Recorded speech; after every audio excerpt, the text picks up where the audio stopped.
Good morning and welcome to a reading of Thriving in the Vine presented by St. Elizabeth Episcopal Church in Richmond Hill, Georgia. Thriving in the Vine is a compilation of daily Lenten reflections by members of the Episcopal Diocese of Georgia. My name is Dwayne Varus. I'm rector at St. Elizabeth Church in Richmond Hill, and I'm so happy you've come along with me this morning for our reflection on this Monday, March 15th, 2021. It is the fourth Monday in Lent. The gospel appointed for today is from the Gospel of John, chapter 6, verses 1 to 15, and our Lenten reflection is shared with us from the Reverend Patty Davis, deacon at Christ Church in Savannah. Scripture begins, "After this, Jesus went to the other side of the Sea of Galilee, also called the Sea of Tiberias. A large crowd followed him because they saw the signs that he was doing for the sick. Jesus went up the mountain and sat down there with his disciples. Now the Passover, the festival of the Jews, was near.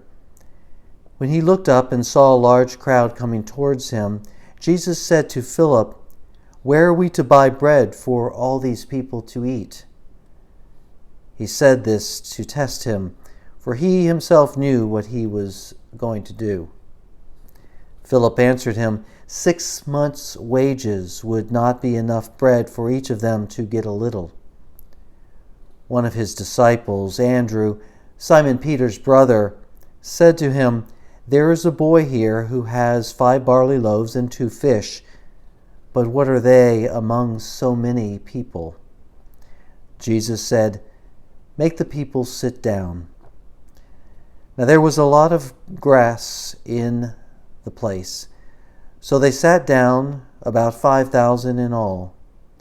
Then Jesus took the loaves, and when he had given thanks, he distributed them to those who were seated, so also the fish, as much as they wanted. When they were satisfied, Jesus told his disciples, 'Gather up the fragments left over, so that nothing may be lost.' So they gathered them up, and from the fragments of the 5 barley loaves left by those who had eaten, they filled 12 baskets. When the people saw the sign that he had done, they began to say, 'This is indeed the prophet who is to come into the world.' When Jesus realized that they were about to come and take him by force to make him king, he withdrew again to the mountain by himself." I can't help but be struck by a couple lines in this scripture today. 5 barley loaves and 2 fish. What are they among so many people? And then we read, Jesus distributed them to those who were seated, as much as they wanted. As much as they wanted.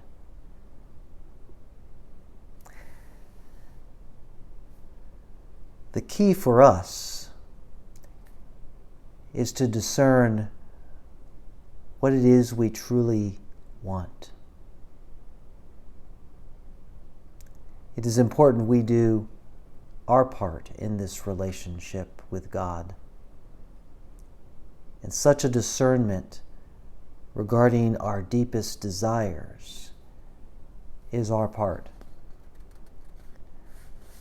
I think that Deacon Davis picks up on a similar theme in her reflection she shares with us today. She writes, "The story of feeding the 5,000 is so familiar that I wonder if we miss this little fragment of a sentence, when they were satisfied. And I wonder if they were satisfied only because they had had enough to eat, or if it was that in the bread they remembered Passover and manna in the wilderness for those hungry, discouraged, weary people.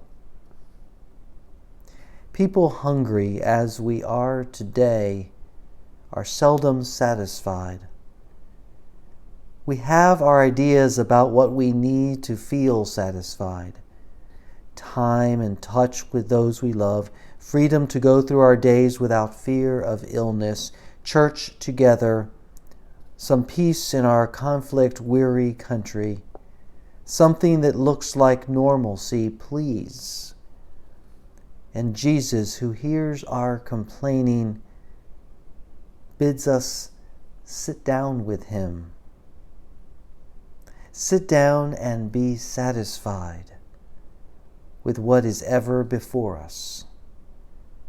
People to love, the freedom of prayer, church that continues in all its variations, and that promised peace that passes all understanding.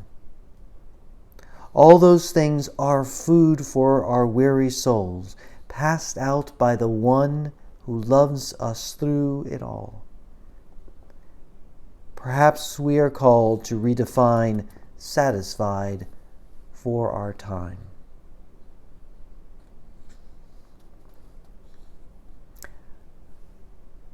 I love Deacon Davis's words. And Jesus bids us sit down with him.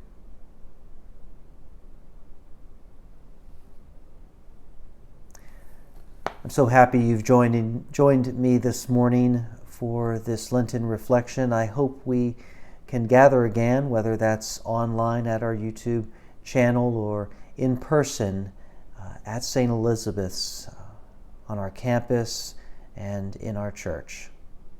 You're always welcome.